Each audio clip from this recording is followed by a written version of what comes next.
Hello and welcome to the first of several videos on the tasks and workflow areas of CCube. At CCube, we believe in the philosophy of doing it right the first time and only having to do it once. Because of this, our workflows and tasks have been designed to not just provide a reminder or prompt to do any action.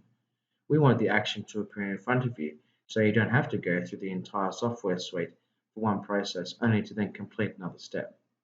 Automation is key for those simple but plenty tasks. After viewing this set of videos, you will be able to achieve the following outcomes: create and assign a task, take ownership and complete a task, create the practice roles for workflows, create and assign workflows, and tracking of tasks and workflows through the widgets.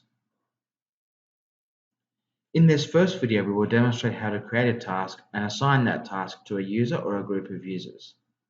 To create a task, simply click on Create New, CRM, and Task. This brings up the task window where you will be required to complete some information before continuing through the process.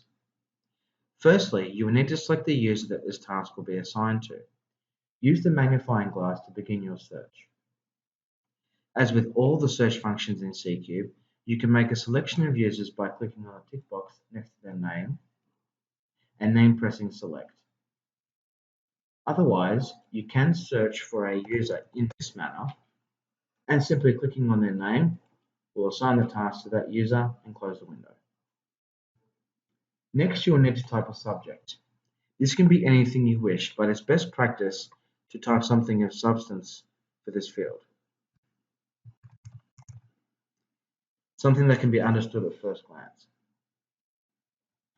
Next, select a category. This list is modifiable by your site administrator or licensee. Now select your start and end dates as required. Select a recurrence.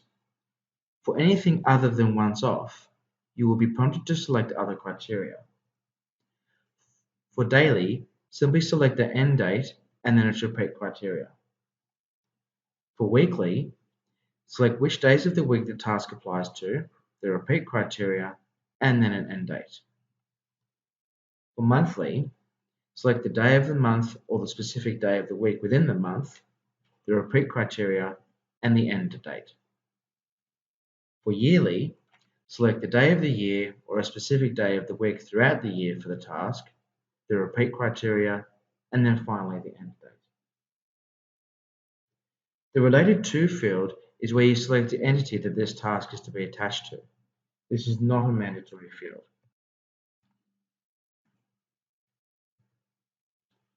Comments is generally where you have a history. Typically, throughout the lifespan of a task, users may want to enter a timestamp for adding a note to the task to let other users know that you have looked at it, such as this example.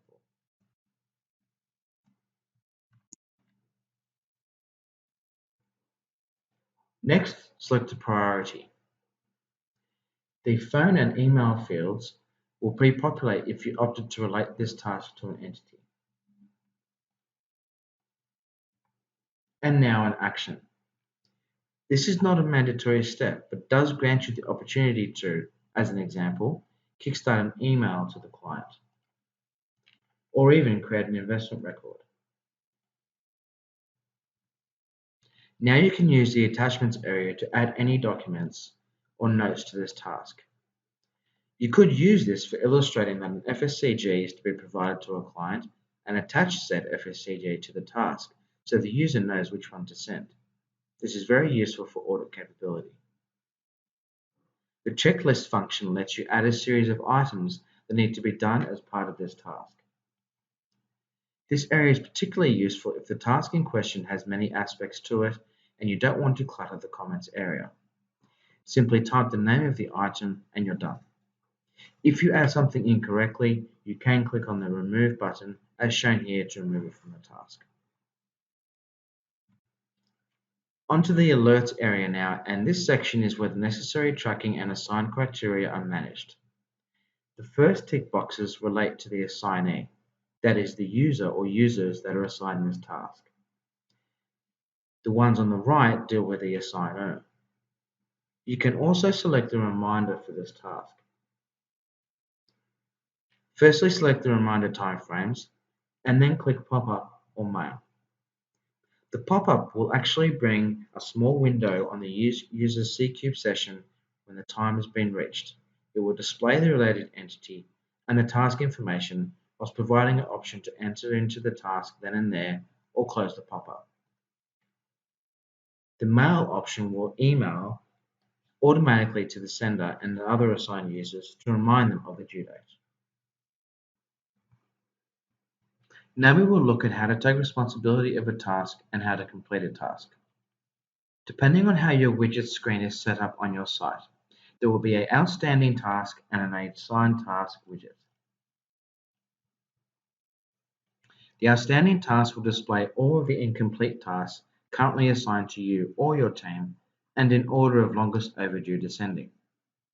The assigned task will show all tasks that have been assigned to you and with any due date. Tasks that have a category of workflow are tasks that form part of a workflow, and in these instances, responsibility can be taken over the task by you or any user within the team that has been assigned this task. To take responsibility of such a task, simply click on the View button as we have done here. Once in here, you can click on the Take Responsibility button at the top or at the bottom of the screen.